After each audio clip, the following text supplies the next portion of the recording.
Subscribe कीजिए tech job channel को और बेल आइकन को दबाइए लेटेस्ट जॉब अपडेट सबसे पहले देखने के लिए। हेलो दोस्तों, welcome back to our channel job tech. So आज जो रिक्रूटमेंट है, जो जॉब नोटिफिकेशन है, वो IBPS की तरफ से रिक्रूटमेंट है जो RRB के लिए हायरिंग कर रही है। सो आप देख सकते हैं कौन कौन सी पोस्ट हैं जिसके लिए नोटिफिकेशन आया है। वो है ऑफिस असिस्टेंट के लिए और ऑफिसर स्केल 1 और ऑफिसर स्केल 2 और ऑफिसर स्केल 3 के लिए रिक्रूटमेंट है जिसके लिए IBPS एग्ज़ाम कंडक्ट करा रही है। सो आज हम चीज़ों को डिटेल में देखने वाले हैं, क्या सिलेक्शन प्रोसेस होने वाला है, क्या एलिजिबिलिटी क्राइटेरिया है, सारी चीज़ों को हम डिटेल में डिस्कस करेंगे। इवन सिलेबस भी डिस्कस करेंगे, कैसे आपको प्रिपेयर करना है इसके लिए। सो हम सारी चीज़ों को डिटेल में डिस्कस करेंगे। सो अगर आप फर्स्ट टाइम मेरे चैनल पे विजिट कर रहे हैं तो मेरे चैनल को सब्सक्राइब कर लीजिए और बेल आइकन को प्रेस कर दीजिए सो दैट कि मैं जो भी वीडियोस बनाऊँ उसका नोटिफिकेशंस आपको मिलता रहे और आप कोई भी जॉब अपॉर्चुनिटी को मिस ना करें। सो हम वीडियो को शुरू करते हैं। सो आप देख सकते हैं ये IBPS ने नोटिफिकेशन जारी किया है RRB के लिए, जिसमें कि रिक्रूटमेंट करने वाले हैं ऑफिसर स्केल 1 के लिए, ऑफिसर स्केल 2 और ऑफिसर स्केल 3 के लिए। और ऑफिस असिस्टेंट मल्टीपर्पज़ पोस्ट के लिए रिक्रूटमेंट करने वाले हैं। IBPS एग्ज़ाम कंडक्ट करा रहा है जिसके लिए, और जो कि आपकी रीजनल रूरल बैंक के अंदर आपकी पोस्टिंग होगी। सो अब रीजनल रूरल बैंक्स कौन कौन सी बैंक्स होने वाली है जिसके अंदर आपकी पोस्टिंग होगी वो लिस्ट मैं आपको दिखाता हूँ। ये लिस्ट है जिसके अंदर आपकी पोस्टिंग होने वाली है जिन बैंक्स के अंदर। ये टोटल बैंक्स जो हैं वो 43 बैंक्स हैं। आप देख सबसे पहली बैंक है जो आंध्र प्रदेश ग्रामीण विकास बैंक है जो तेलंगाना में है, ये बैंक है। सो आप टोटल बैंक्स देख सकते हैं, जो लिस्ट है वो टोटल बैंक्स जो है 43 बैंक्स हैं जिनके अंदर आपका हायरिंग होगी और आपका एग्ज़ाम क्लियर होने के बाद जिसमें आपको प्लेस किया जाएगा। सो अब देखते हैं कि कैंडिडेट्स एक ही पोस्ट के लिए अप्लाई कर सकता है। ऐसा नहीं है कि आप सारी पोस्ट के लिए अप्लाई कर सकते हैं। अगर आपको ऑफिस असिस्टेंट के लिए अप्लाई करना है तो आप उसके लिए भी कर सकते हैं, और अगर आपको ऑफिसर स्केल के लिए अप्लाई करना है तो आप तीनों में से कोई एक पोस्ट के लिए अप्लाई कर सकते हैं। सो अब एलिजिबिलिटी क्राइटेरिया क्या है वो देखते हैं हम। एलिजिबिलिटी क्राइटेरिया में फ़र्स्ट चीज़ जो है वो होनी चाहिए आपका नेशनल सिटीजन, आप इंडिया के होने चाहिए, या आप भूटान के या नेपाल के, या आप तिब्बतियन रिफ्यूजी होने चाहिए, या आप माइग्रेटेड पर्सन होने चाहिए। अगर आप माइग्रेट हुए हो पाकिस्तान, बर्मा, श्रीलंका से आप आए हो तो आप एलिजिबल हो।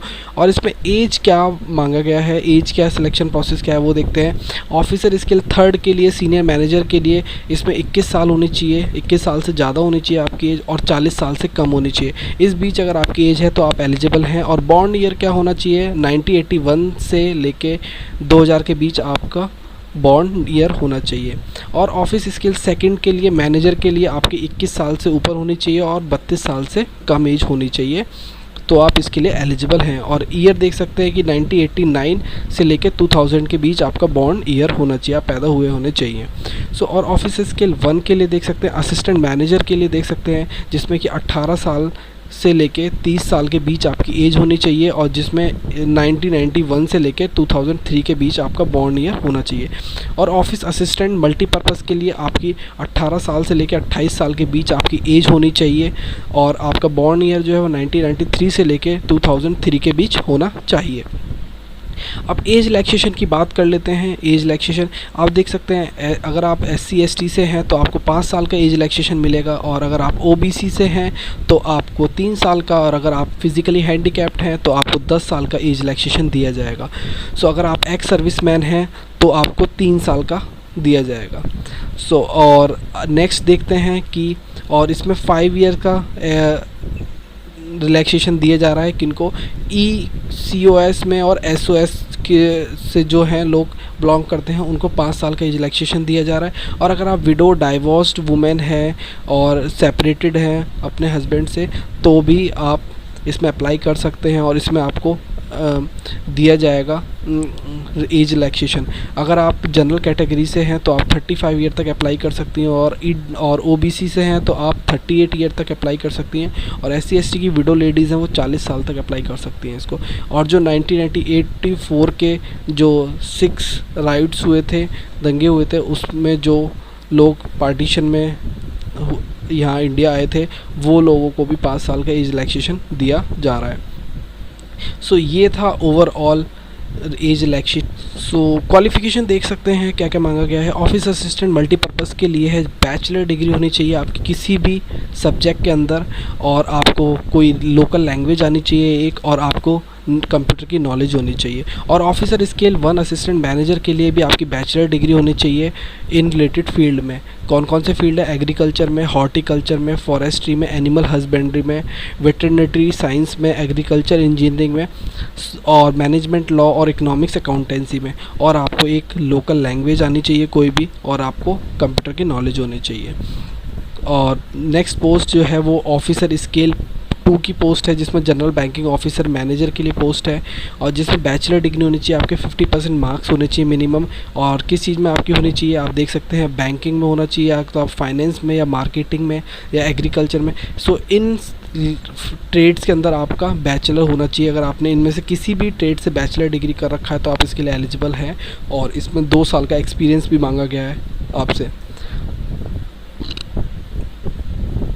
सो अब नेक्स्ट देखते हैं ऑफिसर स्केल 2 के लिए, स्पेशलिस्ट ऑफिसर के लिए, मैनेजर के लिए। इंफॉर्मेशन टेक्नोलॉजी ऑफिसर पोस्ट के लिए जो है आपकी बैचलर डिग्री होनी चाहिए इलेक्ट्रॉनिक्स कम्युनिकेशन के अंदर, या कंप्यूटर साइंस के अंदर, या आईटी के अंदर, और जिसके अंदर आपके 50% मार्क्स होने चाहिए, और आपके पास सर्टिफिकेट होना चाहिए आइदर PHP का, C++ का, या जावा का। सो इन लैंग्वेज का अगर आपने कर रखी है तो आप इसमें एलिजिबल हैं, और आपको 1 साल का एक्सपीरियंस होना चाहिए अपने फील्ड के अंदर जिसमें आपने बैचलर डिग्री करी है। जैसे कि अगर मैं कंप्यूटर साइंस से करी है तो मेरे को सॉफ्टवेयर के अंदर 1 साल का नॉलेज होना चाहिए, या मैंने जॉब किया होगा, 1 साल का एक्सपीरियंस चाहिए।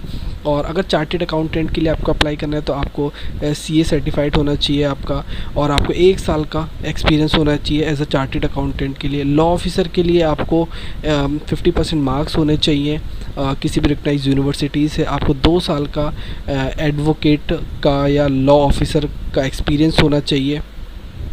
और उसके बाद अगर आपको ट्रेजरी मैनेजर के लिए अप्लाई करना है तो आपको चार्टेड अकाउंटेंट या MBA होना चाहिए आपका फाइनेंस के अंदर, और 1 साल का आपका एक्सपीरियंस होना चाहिए।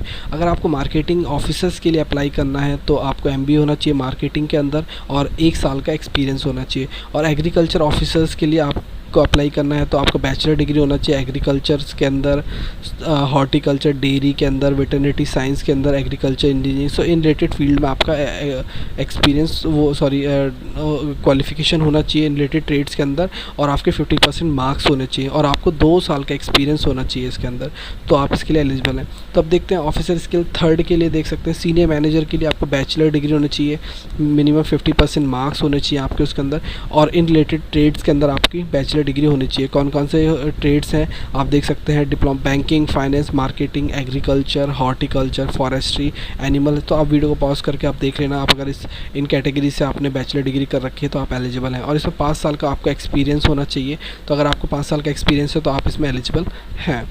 सो अब देखते हैं नेक्स्ट। सो एप्लीकेशन फ़ीस के बारे में देखते हैं कि अगर आप ऑफिसर स्किल 1, 2 और 3 के लिए अप्लाई करना चाह रहे हैं तो आपको 175 रुपीज़ फ़ीस होगी SC, ST और PWD के लिए, और 850 रुपीज़ जो होगी अदर कैटेगरीज़ के। और फॉर एग्जांपल कि जनरल वालों को 850 रुपीज़ पे करना है, और 175 SC, ST, PWD के। और ऑफिस असिस्टेंट के लिए भी सेम है कि आप 175 रुपीज़ SC, ST के लिए है, और 850 अदर्स कैटेगरीज़ के लिए।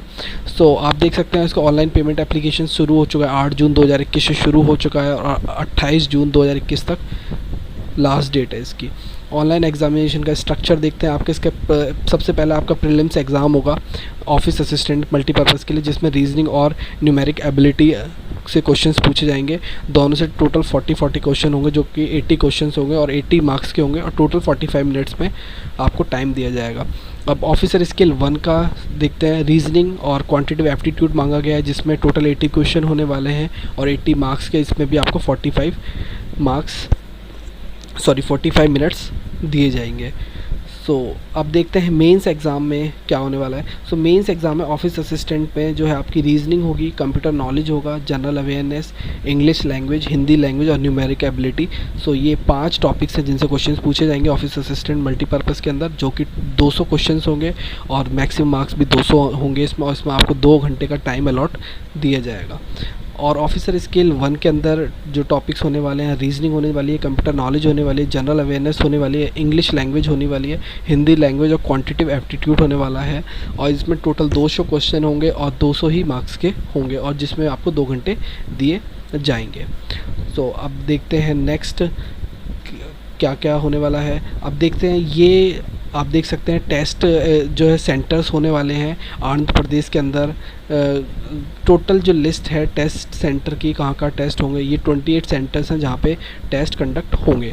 सो आप देख सकते हैं कि आप किससे बिलोंग करते हैं। सो आप देखते हैं एग्ज़ामिनेशन, इसमें एक सिंगल लेवल एग्जामिनेशन होगा ऑफिसर स्किल 2 के अंदर, जो कि तुम्हारा 2 घंटे का एग्ज़ाम होगा, जिसमें 5 टॉपिक से क्वेश्चंस पूछे जाएंगे, रीजनिंग से, कंप्यूटर नॉलेज से, फाइनेंस अवेयरनेस, इंग्लिश लैंग्वेज और हिंदी लैंग्वेज और क्वांटिटेटिव एप्टीट्यूड, डेटा इंटरप्रिटेशन से। तो ये 5 टॉपिक से आपसे क्वेश्चंस पूछे जाएंगे जो कि 200 मार्क्स के होंगे, और 200 ही क्वेश्चन होगा, 2 घंटे के अंदर आपको टाइम दिया जाएगा। तो ये इसमें केवल एक ही एग्ज़ाम होगा सिंगल लेवल। और ऑफिसर स्किल 2 के लिए, स्पेशलिस्ट कैडर के लिए, इसमें भी आपसे इसमें टोटल 6 टॉपिक्स होंगे, देख सकते हैं। प्रोफेशनल नॉलेज होगा, रीजनिंग होगा, फाइनेंशियल अवेयरनेस होगा, हिंदी लैंग्वेज होगा, और कंप्यूटर नॉलेज और क्वांटिटेटिव एप्टीट्यूड और डेटा इंटरप्रिटेशन। और इसमें 240 क्वेश्चन होने वाले हैं जो कि 200 नंबर के होंगे, और इसमें 2 घंटे 30 मिनट आपको दिए जाएंगे, ऑलमोस्ट 2.5 घंटे आपको दिए जाएंगे। ऑफिसर स्किल 3 के लिए आप देख सकते हैं reasoning, computer knowledge, financial awareness, English language, Hindi language, quantitative aptitude, data interpretation से क्वेश्चंस होंगे, जिसमें कि हर उससे 40 क्वेश्चन होंगे, जो कि टोटल 200 क्वेश्चन होने वाले हैं, और 200 ही मार्क्स के होने वाले हैं, जिसमें 2 घंटे आपको दिए जाएंगे। और इसमें आप एक चीज़ देख सकते हैं, इसमें नेगेटिव मार्किंग है। तो अगर आप इसमें हर एक क्वेश्चन जो आप गलत देंगे आंसर, उसके लिए आपको नेगेटिव मार्किंग है, आपके मार्क्स डिडक्ट किया जाएगा। और अगर आप कोई भी क्वेश्चन को खाली छोड़ते हो, नहीं आता आंसर, आप ब्लैंक छोड़ सकते हो, उसमें आपकी कोई भी नेगेटिव मार्किंग नहीं होगी। ये आप शेड्यूल देख सकते हो, सारा टोटल जो प्रोसेस है 8 जून 2021 से शुरू हो चुका है, लास्ट डेट 28 जून 2021 होने वाली है। पेमेंट की डेट भी देख सकते हो, 8 जून 2021 से लेके 28 जून 2021 तक आपको पेमेंट करनी है। आपको 9 जुलाई 2021 से आपके कॉल लेटर्स आप डाउनलोड कर सकते हो ट्रेनिंग के लिए। और एग्ज़ाम जो होने वाला है ट्रेनिंग के लिए, वो जुलाई के अंदर होगा अगर आप ट्रेनिंग ले रहे हो, और आपके कॉल लेटर्स वगैरह जुलाई अगस्त के बीच में आ जाएंगे, और ऑनलाइन एग्ज़ामिनेशन अगस्त में होने वाला है। इसका रिज़ल्ट कब आएगा? सितंबर के अंदर आएगा। सो ये आप देख सकते हैं कि टोटल क्या स्ट्रक्चर होने वाला है पूरे एग्ज़ाम का, वो आप देख सकते हैं।